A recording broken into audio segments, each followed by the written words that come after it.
Hola, ¿qué tal? Muy buenas noches, bienvenidos a Noticias 22. Rafa Wilmansin, ¿cómo están? Por allá, hola Laura Regis, en la interpretación de lengua de señas mexicana. Muy contentos de saludarlos, gracias por el calendario que recibí anoche, martes 4 de junio. Sí. Estamos resueltos, sí, ¿verdad? Completamente en vivo y en directo, con información muy rica, ya lo hablabas, Laura, nos va a acompañar en el estudio Federico Reyes Heroles, pero también vamos a estar haciendo un recorrido y un recuento de grandes mujeres que han dejado una impronta.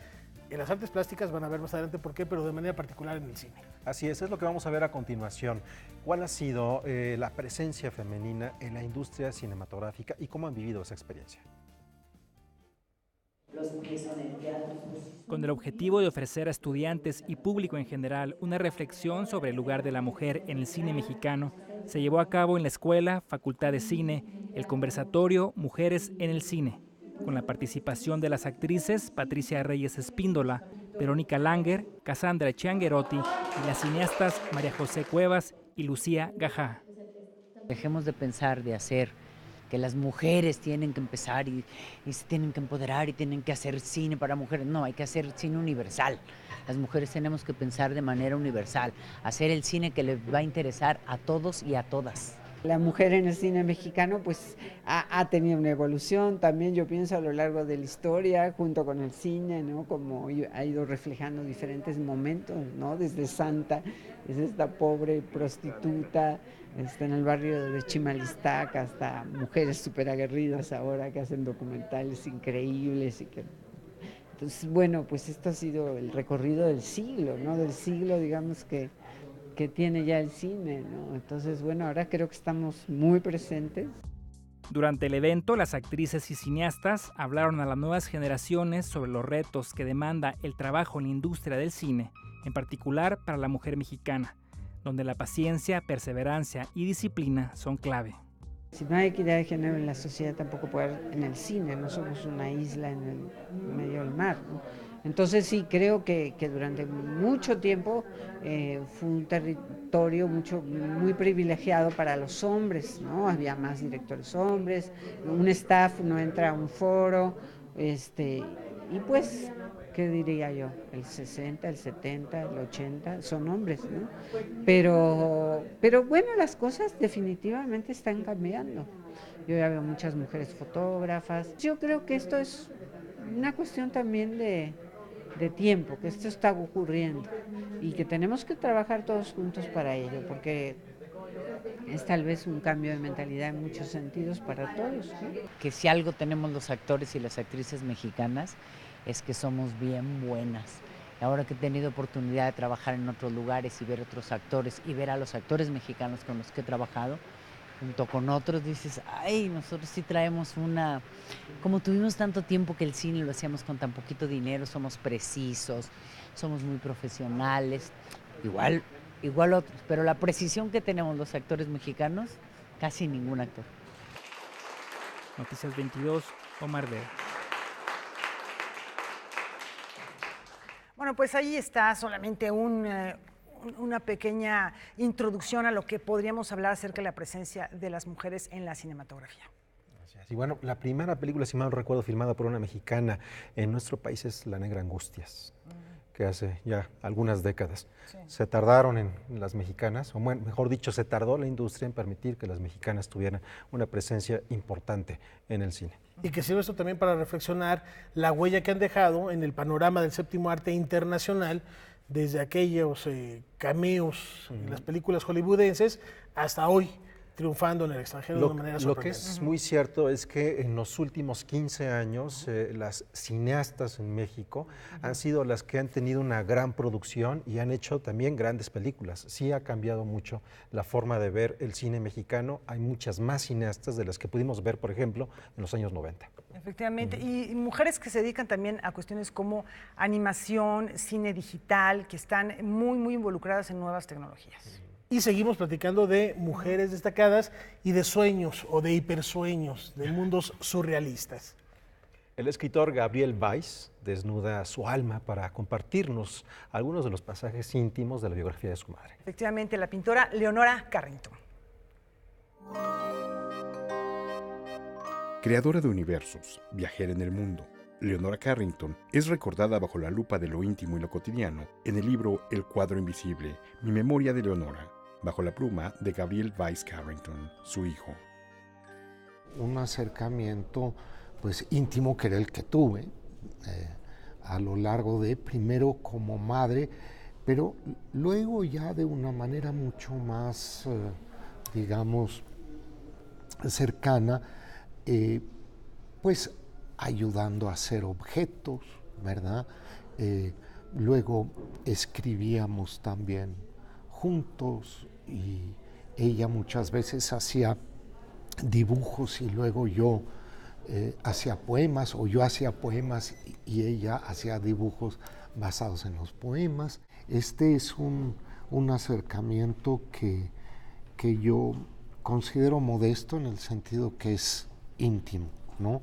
No construye a Leonora como un mito, todo lo contrario. Yo lo que no quería era hacer un mito, yo quería dar el aspecto de la persona y muy directamente eso. El libro aparece bajo la editorial Gráfica Bordes y tiene 2 ediciones, una regular y una especial que incluye un grabado. El cuadro invisible fue presentado en el Museo de Arte Moderno. ¿Había algún concepto entre ustedes para hacer algo, un proyecto? Y la verdad no, ya sabíamos prácticamente lo que estaba pensando el otro.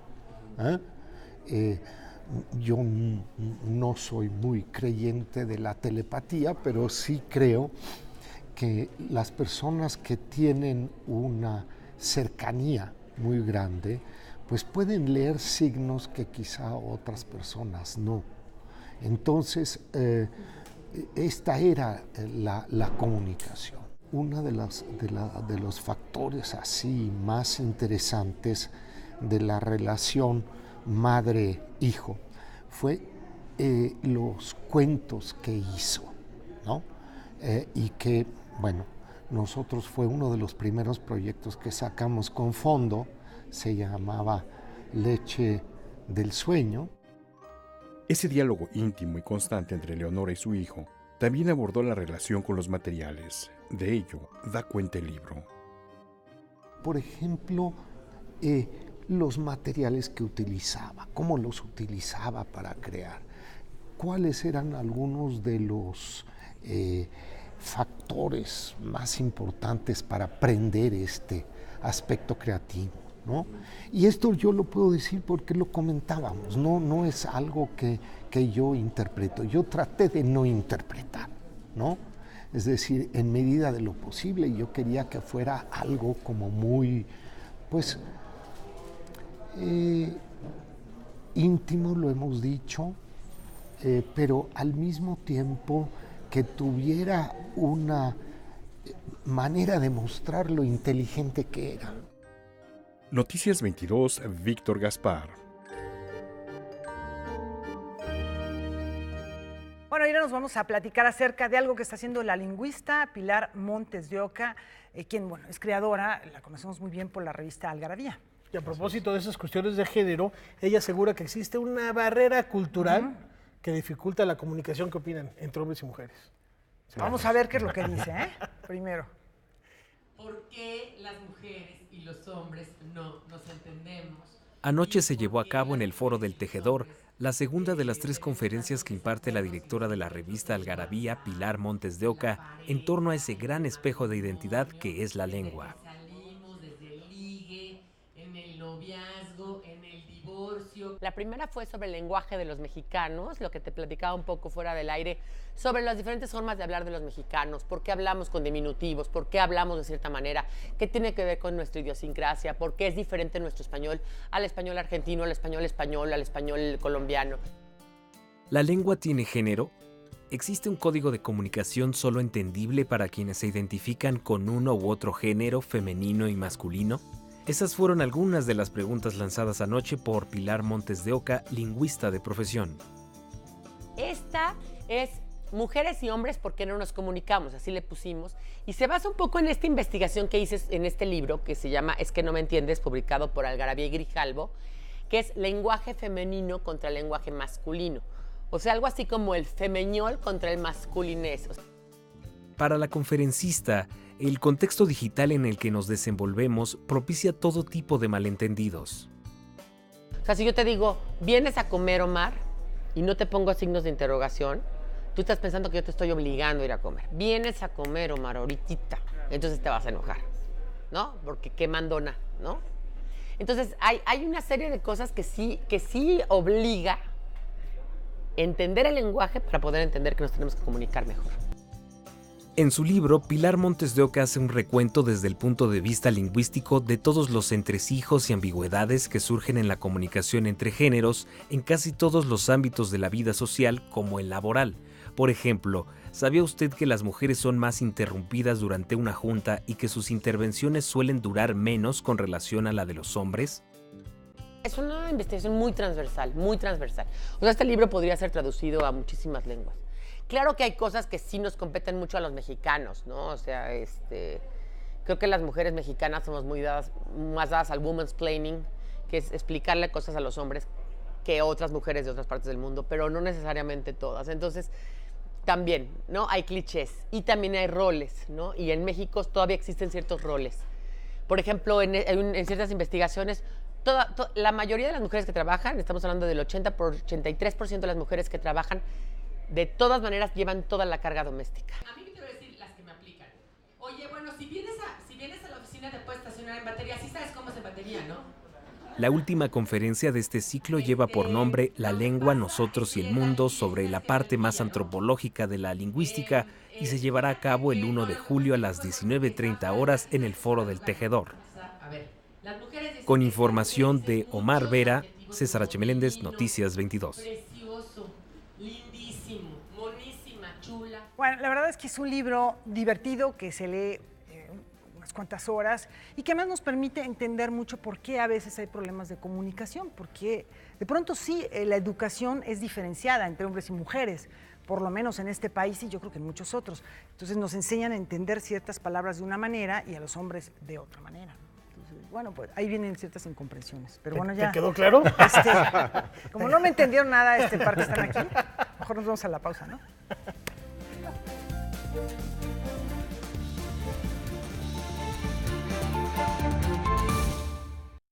El Centro Nacional de las Artes abre sus puertas a dos grandes del clasicismo. Vea quiénes son. La Orquesta Sinfónica de Minería vuelve a celebrar el legado de los padres del clasicismo a través del festival Mozart-Haydn, que este año tendrá lugar por primera vez en el Centro Nacional de las Artes. Para mí es un disfrute este festival. Es como reencontrarnos con los orígenes de la música clásica, que es la música de estos dos grandes compositores. El año pasado, como parte de los festejos por su 40º aniversario, la Orquesta Sinfónica de Minería se dio a la tarea de revivir este festival que durante más de una década estuvo sumido en el olvido. Antes de eso tuvo una gran aceptación entre el público cuando se celebró de forma ininterrumpida entre 1999 y 2005. El deseo de Carlos Miguel Prieto, quien fuera partícipe de aquellos festines musicales, es continuar con esta tradición.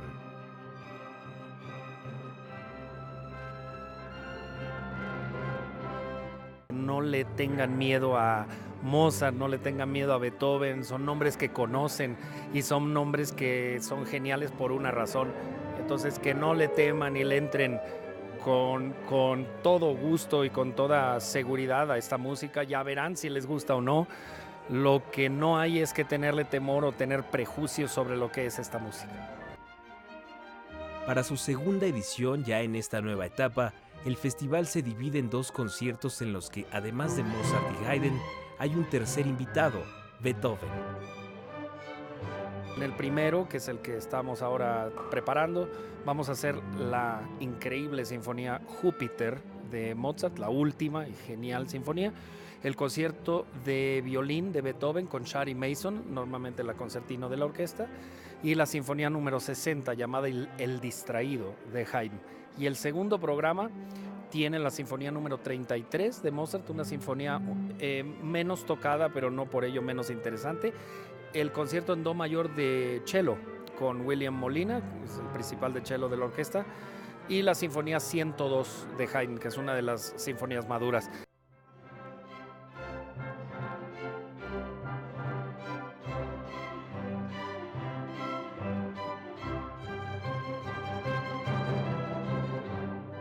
Soy Carlos Miguel Prieto, director titular de la Orquesta Sinfónica de Minería, y con mucha emoción los invito a los conciertos del Festival Mozart Haydn de este año, que van a ser este miércoles 5 de junio en la Sala Blas Galindo a las 8 de la noche y el próximo miércoles 12 de junio a la misma hora en la misma sala. Para Noticias 22, César H. Meléndez. La búsqueda del amor, de la pareja correcta, son los hilos conductores de la puesta en escena 2 para el camino. Mi mamá va a la psicóloga para saber cuál es su problema. Una puesta en escena bestial que aterra por lo sensible de su crudeza, la constituye 2 para el camino. Es una obra que definitivamente implica todas las emociones y toda, pues que toda la humanidad, tanto de los actores como del público, porque sí, o sea, justo se genera una complicidad en esta historia en la que uno así frente a frente con el público les habla directo a los ojos y les cuenta, esta es mi historia, así me tocó vivir y te lo comparto, ¿no? Entonces inmediatamente el público reacciona y su humanidad se conecta con la nuestra y suceden cosas muy, muy potentes en este lugar. La obra atraviesa por intensos y profundos dramas que se dirigen rápidamente al desastre, desde la manipulación de un recuerdo traumático hasta la inconmensurable carga de la culpa, pasando por la traición de los placeres o el morbo de hacer las cosas mal. Esta es una obra acerca de seres incapaces de encontrarse con la persona amada y lamentablemente pues la mayoría estamos o hemos vivido una situación así, la necesidad de encontrarse con esa persona amada. Puede ser un amor pasional o puede ser un amor filial o no sé, un amor maternal, y cómo estos grandes vínculos todo el tiempo están en un equilibrio precario. Y nosotros, la gente que viene a ver 2 para el camino, se encuentra con estos personajes en el momento en que ese equilibrio precario ya cayó. Y es ahí donde apostamos porque venga esa conexión. En este retrato contemporáneo, su autor, César de María, habla de todos los temas trágicos por los que está pasando este país en este momento. Eso es muy curioso porque es un texto peruano de hace como 25 años. Exacto. Y sigue hablando de ahora de México en el 2019. Y hasta el 20 y esperemos que no más, porque sí, o sea, justo habla también de esta violencia, ¿no? En las calles, la violencia en casa, el no poder tener un descuido insignificante porque puede cambiar la historia de una persona o de muchas. El espacio, diseñado por Matías Grolero y Félix Arroyo, obliga a pensar en la dualidad, en mundos y emociones fragmentadas que logran demostrar la imposibilidad de un encuentro. Con todo esto, la complejidad del texto de César de María, de la dirección de Adrián Vázquez, me parece que radica en que, a pesar de ver cosas tan trágicas, tan violentas, tan latinoamericanas, pensamos, esto es una comedia y tiene ese ritmo vertiginoso que lleva a la empatía por medio de la risa y de todo lo demás que también se genera.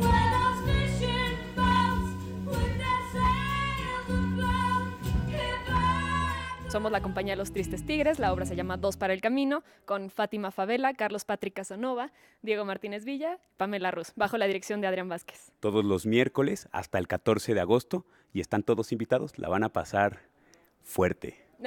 Eso me gusta. Con información y texto de Salvador Perches Galván, Óscar Helguera, Noticias 22.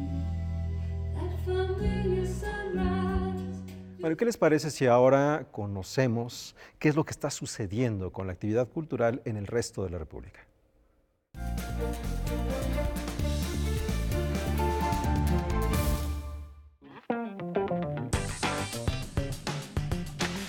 Del 6 al 9 de junio, el Laboratorio de Inmersión, espacio para la experimentación, aprendizaje y reflexión sobre este tipo de tecnologías del Centro de Cultura Digital, lleva sus actividades a Tlaxcala, esto como parte de la gira que ha emprendido para visitar 4 ciudades del país. Su sede en tierras tlaxcaltecas será el Centro de las Artes. El programa de actividades incluye una muestra de las piezas realizadas por la primera generación de artistas del programa de residencias, clases magistrales, charlas y un taller de animación para entornos 360. Si deseas participar, lo único que debes hacer es registrarte a través del correo electrónico ceartlax@gmail.com. En futuras fechas se darán a conocer las siguientes 2 entidades que recibirán al Laboratorio de Inmersión. Mientras tanto, puede consultar la página labinmersión.centroculturadigital.mx. La Secretaría de las Culturas y Artes de Oaxaca, a través de su titular Adriana Aguilar Escobar, firmó un convenio para la entrega de 1.750.000 pesos que permitirán impulsar 56 proyectos estatales de casas de cultura y casas del pueblo que contribuyen a fortalecer, investigar y preservar el patrimonio histórico y cultural de sus comunidades. La Fundación Cultural Macay AC, que opera y administra el Museo Fernando García Ponce, celebra los 25 años de existencia de este recinto museístico afincado en Mérida, Yucatán, con una exposición. Recuento 1994-2019 es un homenaje tanto a la comunidad artística que ha expuesto en el museo a lo largo de este cuarto de siglo, así como al público que lo ha visitado, 1.680.400 personas para ser exactos. En 25 años el museo ha presentado 800 exposiciones aproximadamente y se han exhibido cerca de 2.500 obras de arte. En cuanto a los programas educativos, atiende un promedio de 22.000 niños al año.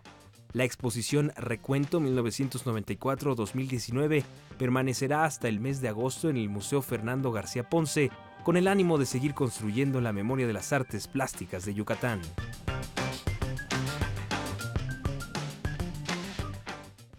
Bueno, pues vamos a una pausa. Sí, tenemos pausa, pero una información. Antes, la invitación, ¿no?, a que se mantengan en sintonía de Canal 22, porque acabando este espacio, la Dirección de Noticias les presenta Debate 22.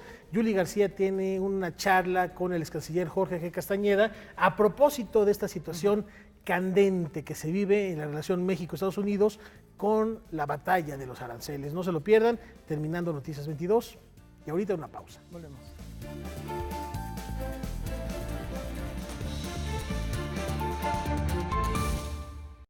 Vamos a platicar de un personaje talentoso, admirado, Bev, que celebra los primeros 10 años de su novela Ojos de Lagarto. Ojos de Lagarto es una novela de aventuras con vuelo imaginativo, escrita por Bernardo Fernández Bev. Una historia que liga la fantasía a lugares y personajes reales. La trama comienza en el Congo con traficantes de animales exóticos, para años después transportarse a la ciudad de Mexicali en épocas de la posrevolución. Una historia de aventuras donde se cruzan cazadores de animales exóticos, empresarios circenses, un veterinario y su hijo que están huyendo de no de la revolución, de las cenizas de la revolución, buscando a la familia de la mamá que está en Estados Unidos queriendo cruzar, un mafioso chino y desde luego un dragón que escupe fuego. La primera edición de Ojos de Lagarto fue lanzada en 2009. Fue traducida al alemán, holandés y mandarín. Sin embargo, su difusión en nuestro país no logró el potencial de la novela. Es la historia de un anciano chino que tiene escondido un dragón de fuego en un sótano en Mexicali, en la llamada Chinesca, que se supone que en el viejo barrio chino de Mexicali, donde la leyenda cuenta que hay túneles que interconectaban todas las casas y que en el imaginario popular se convierte en una ciudad subterránea que incluso atraviesa al otro lado de la frontera. En 1923, esto es un hecho histórico, el barrio histórico de la Chinesca se incendió, se quemó, y lo que descubrieron en aquel momento las autoridades mexicanas es que había docenas de chinos ilegales viviendo en los sótanos de de la chinesca. Entonces decían que salían y salían y salían chinos. Y básicamente lo que hice fue traer un dragón para provocar ese incendio. A 10 años de su primera edición, la editorial Océano la ha reeditado para ofrecerla a los lectores que en ese momento no encontró. Sí tiene un espíritu juvenil, no es solo para jóvenes, pero sí es como... Pero creo que puede funcionar con ellos, sobre todo porque les va a descubrir un mundo que ya no existe. O sea, los años 20, cuando se estaba todavía, digamos, es el final de esta era de descubrimientos y de exploraciones, y cuando el mundo todavía podía tener espacios exóticos por descubrir, tan exóticos como Mexicali. Entonces, está lanzada en la colección juvenil, pero creo que, o quiero pensar que lectores de todas las edades la pueden disfrutar. Noticias 22, Omar Vera. En otro ámbito, en la Sinagoga Histórica Justo Sierra se presenta una exposición que nos muestra la otra cara de la historia del fútbol. 11 historias vinculadas al balompié en la época del Holocausto son presentadas en la exposición No es un juego, y que muestra el deporte como una posibilidad de redención ante las atrocidades humanas. Algunas sí, las que tienen que ver con los equipos sí, otras son de Museo de la Shoah internacionales de distintas particularidades, otras son tomadas también de libros de la temática, otras son entregadas por mismos familiares de protagonistas o por museos de Alemania que conocimos en ese mismo viaje del reconocimiento. Así que un poco fuimos consiguiendo de varios lados, han tenido un trabajo digital para poder recuperarlas y bueno, poder exponerlas de manera lo más prolija posible.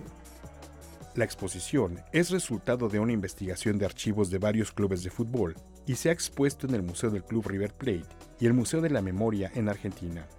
Ahora, se ha exhibido en el Centro Deportivo Israelita de la Ciudad de México y actualmente se encuentra en la Sinagoga Histórica del centro de esta ciudad.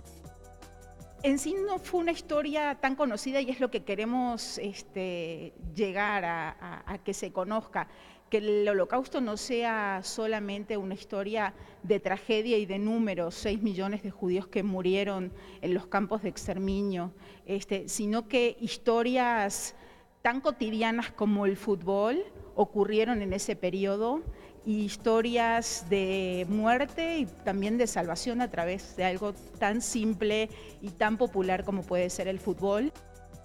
Artistas como Bella Gold, Deborah Melamed y Claudia Nierman intervinieron balones que acompañan a la muestra. En este caso son 12 balones de fútbol, número 5, intervenidas por artistas mexicanos, artistas locales, a quien se les ha entregado balones, por decir, en blanco, se les han contado las historias y a partir de allí han imaginado a través de su arte y se han expresado a través de su arte en 12 balones que están expuestos aquí.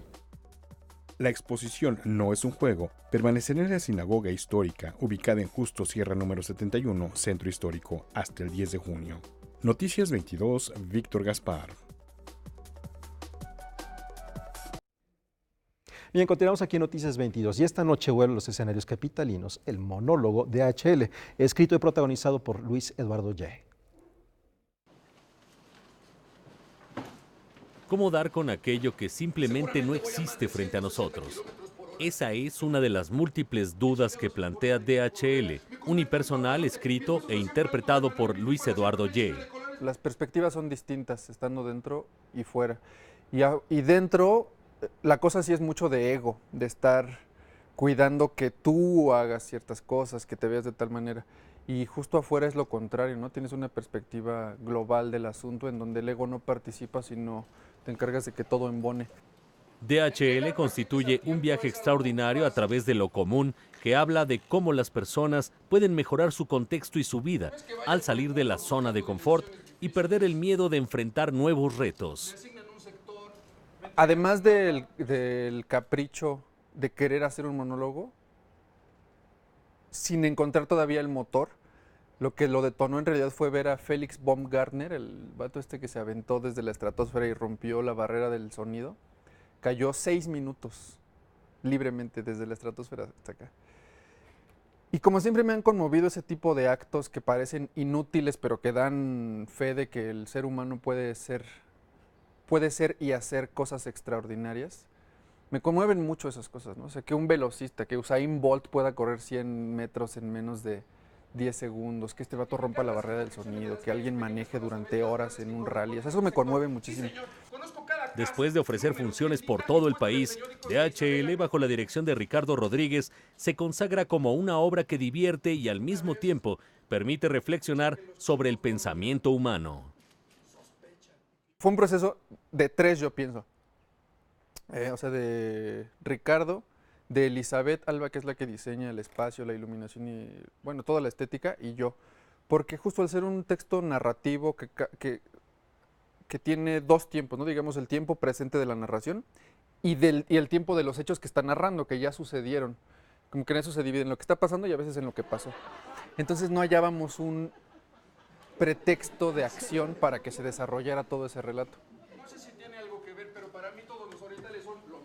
Félix, protagonista de la historia, es un mensajero que se ha acostumbrado a la comodidad de su rutina diaria.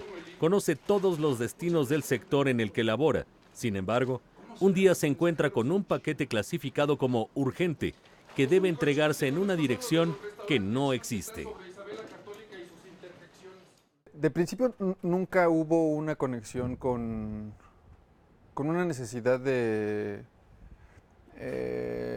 expiar culpas o atravesar anécdotas personales, ¿no? La ambición siempre fue hacer una ficción, incluso hasta que se alejara de lo que yo soy, sin que eso sea posible, ¿no? Porque pues como autor siempre imprime ciertas... O sea, sí. Entonces en el personaje de Félix Baumgartner encontré el motivo que detonó toda esta historia. No es la historia de Félix Baumgartner, pero sí se conecta con esa sensación de ir cayendo en el vacío, sin nada que te detenga. DHL vuelve a la Sala Javier Villaurrutia del Centro Cultural del Bosque para ofrecer una nueva temporada con funciones los lunes y martes a las 20 horas en el marco del ciclo #Jóvenes al Teatro. Con información y texto de Salvador Perches Galván, Óscar Helguera, Noticias 22. Después de 6 años de ausencia en los estudios y en los escenarios, Panteón Rococó regresa con un nuevo disco. Infiernos es el 9º disco de Panteón Rococó, banda mexicana que no le teme a mezclar distintos ritmos para lograr un estilo propio. Nos dimos cuenta que muchos hablaban de... por eso el disco se llama Infiernos al final, aunque hay un tema que se llama de todas estas cosas que pasan en la cabeza de uno y todas las cosas que uno se cuestiona, y las cosas que uno siente, las cosas que uno tan diferentes pueden ser, desde lo más triste o lúgubre u oscuro que puede pasar dentro del ser, hasta el momento también más festivo. Para este disco, los integrantes de Panteón Rococó tuvieron la colaboración del músico argentino Ciro, Jonás, Los Auténticos Decadentes y Toño Ruiz. No en todas las canciones vienen invitados, pero en estas canciones creo que tienen un sello y llevaron a otro lado la música de Panteón, y eso es bien interesante para nosotros porque ya lo teníamos como tan pensado, y de repente ver que llega otro artista y le da un giro, un toque diferente, creo que ahí nos seguimos sorprendiendo. Es como, de verdad fue sobre lo que hicimos nosotros, y nos seguimos sorprendiendo de la música. Hubiera sido muy fácil haber vivido de 2 o 3 temas, pero creo que nuestra inquietud, como bien lo comenta Leonel, es seguir haciendo música y seguir tirando y escupiendo letras y canciones para que, y esperemos que pues la gente la siga abrazando, ¿no? Como está el día de hoy. Nunca hemos tenido miedo de experimentar, de ver. Hemos hecho pues, música con hasta desde el maestro Óscar Chávez hasta algo por ahí que hicimos en algún momento con Ricardo Arjona, ¿no? O sea, así tan disperso, y tú dirías, bueno, que hace Panteón Rococó cantando con Ricardo Arjona, pero pues mira, es esa onda de tener la mente abierta y todo lo que nos permite pues enriquecer la música.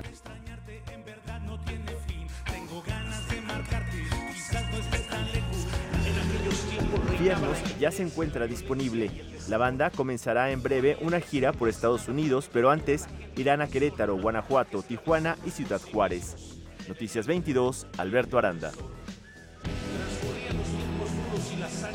Bueno, es momento de hacer una pausa y al regresar ya está aquí el invitado con el que va a conversar Laura Barrera. Federico Reyes Heroles, van a ver qué bien se va a poner esta charla. Volvemos.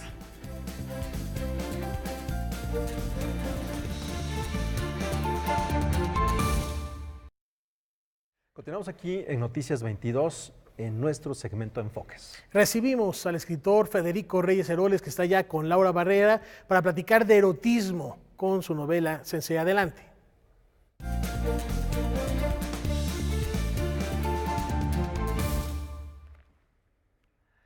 Efectivamente, les anunciamos que íbamos a hablar de erotismo con Federico Reyes Heroles, pero me voy a robar la técnica de Sensei y vamos a darle un poco de tiempo, de parsimonia, de expectativa al tema de erotismo, porque hay, Federico, muchos temas que hablar en torno a tu existencia, una vida marcada, para comenzar, ineludiblemente por una familia ilustre e ilustrada, de intelectuales, de pioneros, como en el caso de tu madre, de la diplomacia femenina, digamos, de tu abuelo materno, revolucionario maderista, y desde luego de tu padre, un tótem de la política, del pensamiento político, pero también un hombre de acción, y bueno, está también tu hermano.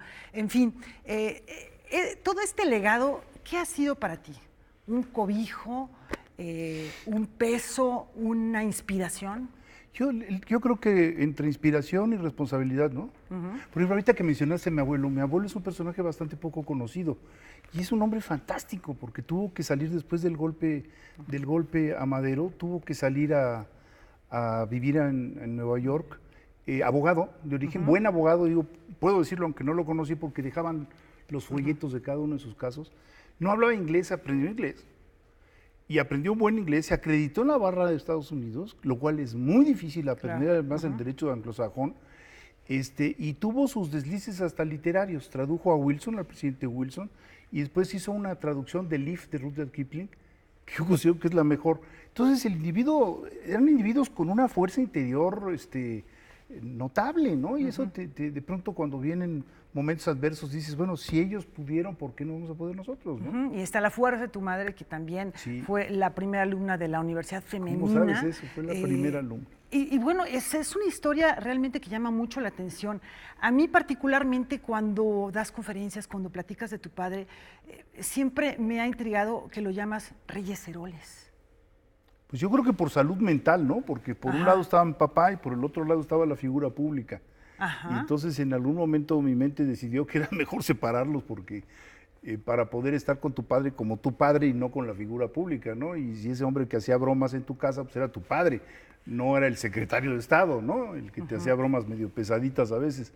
Entonces ese es un poco yo creo que eso fue y de hecho en un libro que escribí que se llama Orfandad, manejo los dos, pero no es una cuestión que yo haya decidido, me paré frente al espejo y dije, va, por un lado Reyes Heroles y por el otro lado va a estar mi padre. No, se me fue dando hasta que un amigo me dijo, oye, tú estás medio loco, hablas de dos personajes que son el mismo. Pues sí, son y no son el mismo, ¿no? Entonces eso a la larga me permitió, y en este libro, por ejemplo, hay párrafos que me hicieron llorar, pero también hay muchos párrafos en donde me reí muchísimo del humor de este personaje público que de pronto ya huele como a bronce, ¿no? Entonces hay que bajarlo y ponerlo a caminar en la calle para que los jóvenes conozcan que venía de una familia de escasos recursos, de inmigraciones, española en particular, que hizo su vida luchando, o sea, se tuvo que salir de Tuxpan, Veracruz, porque no había secundaria, se fue a Tampico, donde no había prepa, de ahí se fue a San Luis Potosí a hacer la prepa en casa de los Calvillo, parientes del doctor Nava, terminó en la Facultad de Derecho. O sea, todo fue una construcción. Cuando le dieron la mención honorífica, le preguntó a su madre, le preguntó, ¿y eso es bueno o malo? O sea, para que te imagines, el nivel. Efectivamente, porque uno a veces cuando piensa en estas dinastías o estas familias dice, bueno, pues las oportunidades, pero también es una familia que ha buscado oportunidades por su propio esfuerzo. En el caso de tu padre, estos cargos que llegó a tener, que pues uno piensa, secretario de la Gobernación, Petróleos Mexicanos, el IMSS, que pues equivalen también a secretarías, el PRI, que pues, en su momento pues, era el partido en el poder, ¿Cómo queda la figura de tu padre? ¿Cómo lo ves tú en ese contexto de un PRI que después se volvió un PRI, digamos, un tanto rancio y que no tuvo el brillo que en su momento era el partido nacido de la revolución, ¿no? Fíjate que utilizaste una expresión que es muy cierta. Reyes Heroles era un hombre muy inteligente, pero sobre todo era un hombre muy estudioso y era un hombre muy ilustrado. ¿Cómo se extraña eso? O sea, que tú llegues a platicar con un servidor público y que te pueda citar a Karl Popper o te pueda citar a quien quieras, a la escuela italiana, o que lea en las noches algo más que la prensa, pues eso ya casi no se ve.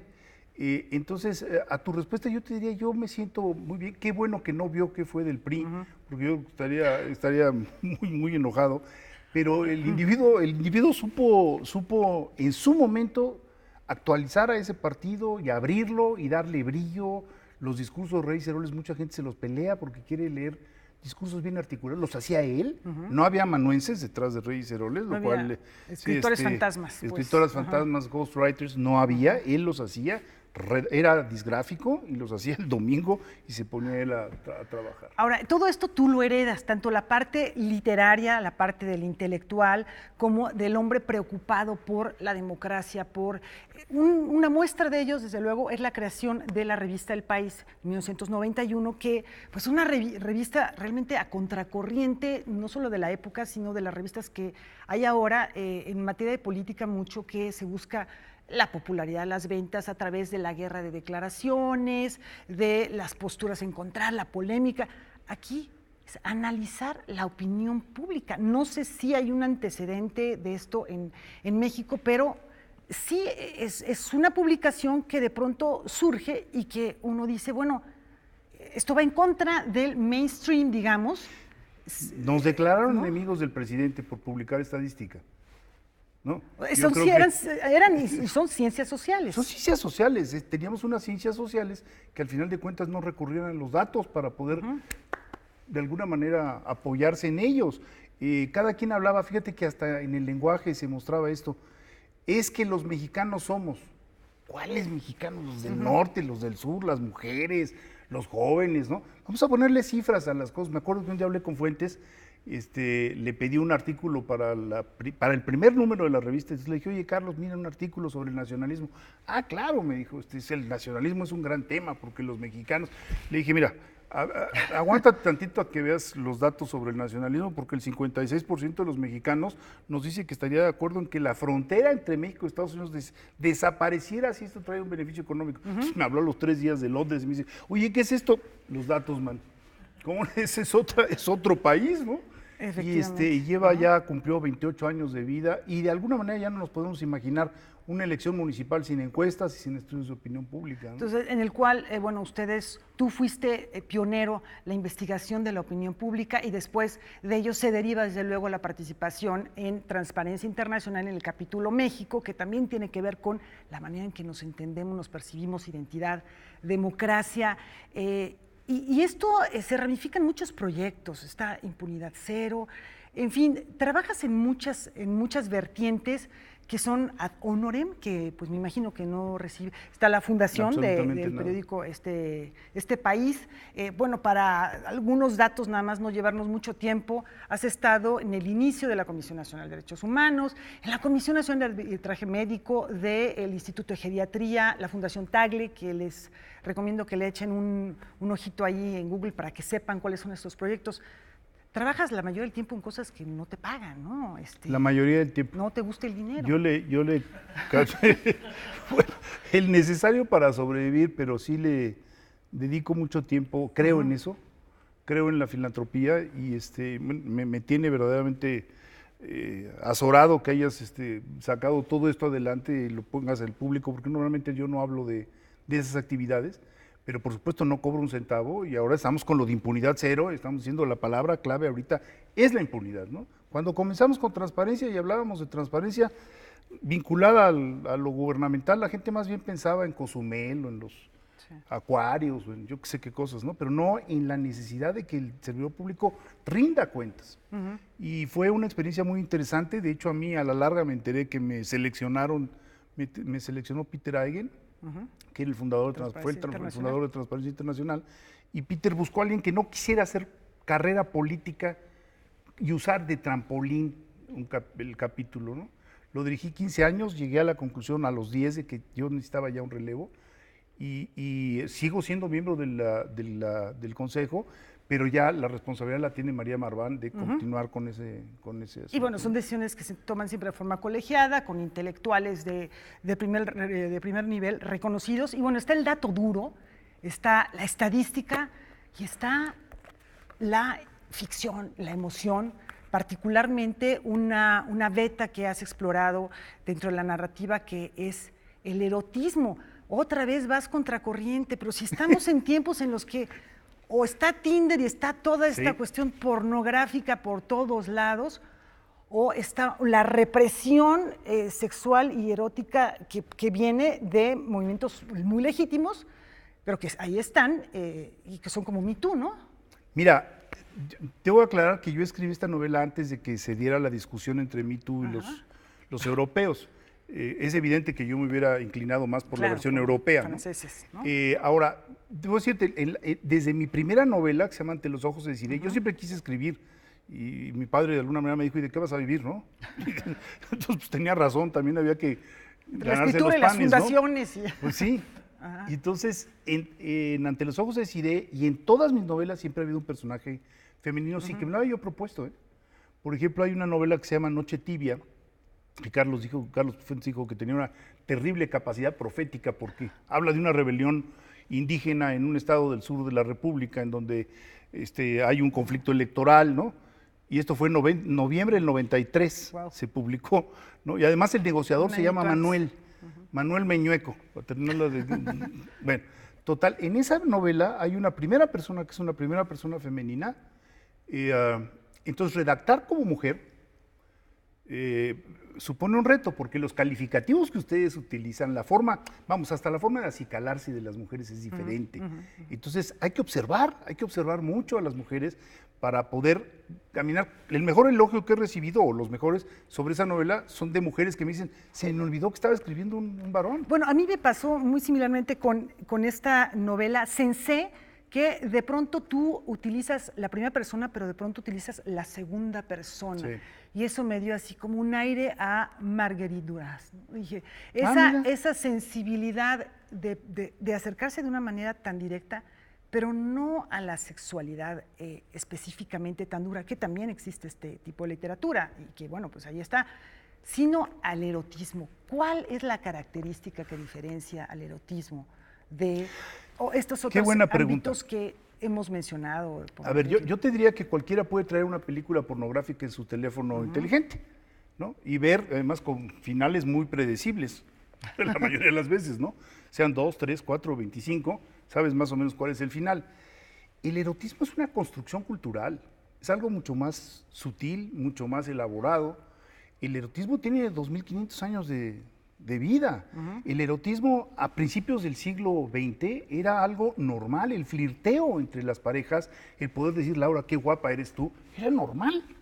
Y de pronto, y mira, soy padre de 2 hijas, 2 mujeres de 30 años, 32, yo nunca, digamos, yo estoy totalmente de acuerdo en la defensa jurídica y el respeto más absoluto a las mujeres, pero en esa búsqueda creo que estamos perdiendo un territorio que es bellísimo, porque al fin y al cabo el erotismo también es una razón de vida. Aquello que decía Luis Ríos de que no puedes circular por la vida como si la belleza no existiera. Claro. ¿No? Pues la belleza es parte del halago a una mujer, le da energía a la mujer y a ti te permite liberar un sentimiento, ¿no? Decir, bueno, esto existe, qué bueno que me topé con estos ojos, qué bueno que me topé. Bueno, creo que nos estamos yendo al otro extremo. He dado clases en la Universidad de Chicago, por ejemplo, hace un par de años estuve en Jerusalén, y me preocupa dando clases, y me preocupa enormemente que veo que los jóvenes ya no cultivan ese erotismo. Lo ves en el arreglo personal, lo ves en el trato entre varones y mujeres, que es un trato bastante burdo, bastante... Entonces, Sensei es lo que busca de una manera retomar esta discusión, ¿no? Y de una manera que tiene mucho de lirismo en la escritura, con con un ritmo, con una musicalidad en las palabras que nos hace pensar que hay espacio, contrario a lo que dice gente como, por ejemplo, Andrés del Nudo dice, es que en la vida cotidiana ya no hay espacio para el erotismo. Vean que sí lo hay a través de la lectura de Sensé, que pues es la más reciente novela de Federico Reyes Heroles. Federico, ¿me permites 3 preguntas del cuestionario Proust rápidamente para los 20 segundos que quedan de programa que me están diciendo? Dime si tienes un lema personal. Honestidad. ¿Cuál es la cualidad que más te gusta en un hombre? Rectitud. ¿Y en una mujer? Vitalidad. ¿Es cierto? Sí, me encanta que sea vital, me encanta. Muchísimas gracias, Federico. Es un placer platicar contigo, es un platicar de todos estos temas tan diversos y que, bueno, pues forman parte de tu existencia, de verdad. Muchísimas gracias. Rafa Buenmancín. Muchas gracias, Federico. Qué honor tenerte aquí en el estudio. Luego nos compartes tu teléfono celular para intercambiar archivos. Federico Reyes Heroles, aquí en Noticias 22. Y nos vamos a despedir con música celebrando el cumpleaños 53 de la gran mezzosoprano italiana Cecilia Bartoli. Así es, conocida como una de las más dotadas intérpretes de la música vocal de Mozart y de Rossini. Hasta mañana, gracias. Chao.